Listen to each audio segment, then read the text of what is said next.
Yo, love made in London. Juma Jux, the African boy, shut down Wembley in front of over 12,000 people, man. Damn! Oh, Ayomi today. Ayomi today. Ayomi today.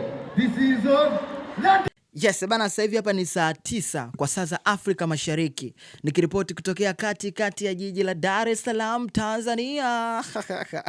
Bana, sijalala. Kiukweli mimi nilikuwa ni miongoni mwa watu ambao nilikuwa nasubiri sana kupata video ya performance ambayo ataifanya msanii Juma Jux. Sasa good enough ni kwamba yeye mwenyewe amepost kwenye ukurasa wake wa Instagram the way alivyoitetemesha London.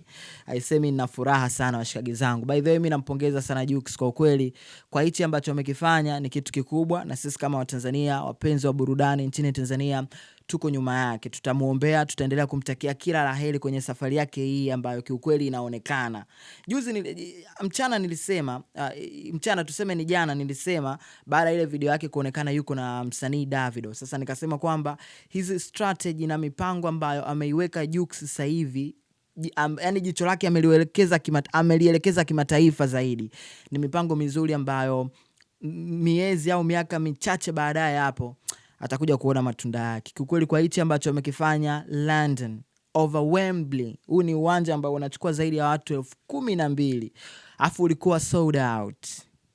Mnyamwezi ameenda ameperform pale. Ayomitide, this is God design. Hatari sana. Kiukweli mimi na furaha jamani. Yani nashindwa hata kulala. Yani tukiwa tunapata, yani I say, yani muziki wetu utafika mbali sana jamani. Wa Nigeria wametutesa sana. Ni muda wetu sawa Tanzania. Mimi naitwa Bounce. Naitwa nani? Naitwa Bounce. Naitwa nani? Naitwa Bounce.